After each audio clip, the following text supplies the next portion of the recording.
show you how I do my everyday makeup routine. Ginagawa ko to madalas pag bigla ang gala or daang errands or basta may kailangan gawin, mabilis lang. Hindi naman kailangan ng too much makeup. Hindi kasi ako marunong mag-makeup, so alam kung paano mag-blend or whatsoever, mag-bronze. So ito yung para sa akin napakadali.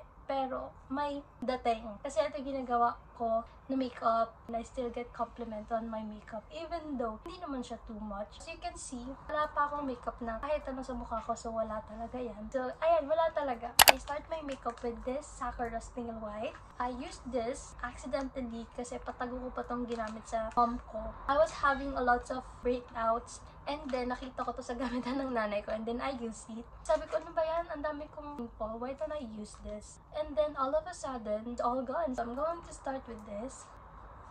Ayan, ganyan. Clear lang siya. So, di niya nakikita na meron. So, ayun. Pagka ganyan ko, nilalet it sit ko muna. Parang dinadry ko muna. So, on my lips naman, I use this Burt's Bees. Ito yung sa labi ko kasi, yung labi ko, lagi na lang siyang tuyo. Kahit ang dami ko namang uminom ng tubig. So, yan. Hina-hydrate niyo yung lips ko. Nilalet it sit ko na lang. Tapos, as an oily person kasi. Oily and dry kasi ako. Pero, eto, meron ako nito. Regalo to sa akin ng tito ko. Wait, may napansin ako kasi. Lang ako ng ganon. Hindi kasi ako palabay ng mga kagamitan sa sarili ko, guys. Effective ba siya? Baka kailangan ng clip. Ayan. Ito siya. May clean tea. Oil and living skincare. May mirror siya sa loob. Tapos ayan. Pag oily ka, ganun-ganun mo lang. And then, after mag-dry nitong Snail White Sakura ko, gamit ako nitong Bello. Tinted sunscreen siya. May toned up technology, so wala akong kailangan. So, usually this dito sa under eye. Ganyan ako maglagay. Di ko alam kung tama ba yan. Pero ganyan ako. Ganyan. Nablend na lang.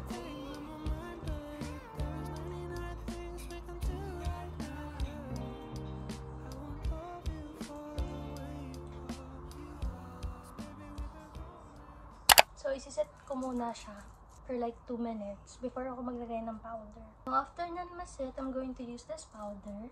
Kahit anong powder, basta powder. So, ginagamit ko to. Ganon-ganon. High school makeup pa rin yung big ko kasi nga. Tulad niya, napansin ko hindi bagay sa akin yung mga eyeliner. So, di ko na siya inaral. Kaya na, nag-powder lang ako, ganon.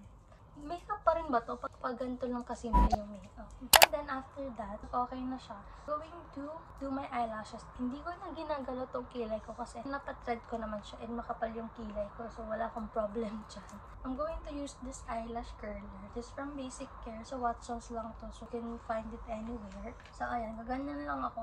Try to take all of my eyelashes from dulo to dulo as much as kaya ko. Kasi mahaba yung likmat ako, guys. Inisip ko na before magpa-eyelash extension. Pero, ang mahal din nung eyelash aftercare niya. And as a person din na mahilig mag-hot shower, di siya bagay sa akin. Kasi nga, di ba, pag may eyelash ka, di ka pa din malingon ng hot shower. Kasi matatanggal daw yung eyelash mo. So, yan. Gagamit na tayo ng pala pinakita sa inyo, teka. Ito, Sensational Sky High from Maybelline. So, yeah. Gamit tayo nan. And then sa under eye.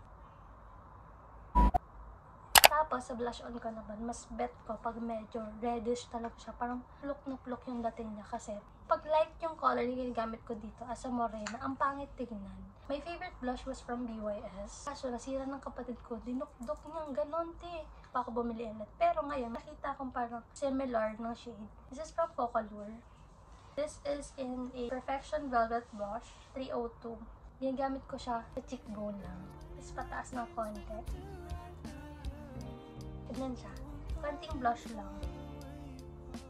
Pataas laging gawa. Ganyan. Ganyan. And on to the last step naman, syempre yung lips natin, na-hydrate na natin yan from Burt's Bees. I usually use my favorite lippy. It's from Peripera. This is on the shade of 14.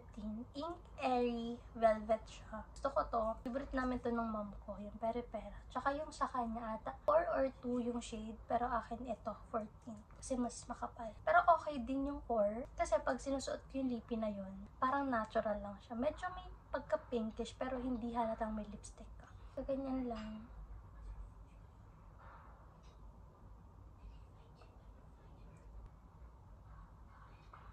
So, ganyan siya kakapal. That's it. That's how I look when I have my makeup. Okay na yun. Ganyan lang yung atake niya. Simple lang, pero puks yung lips. So that's it for today's video. Thank you guys for watching. And this is me, Kira, saying bye-bye to you. Don't forget to subscribe.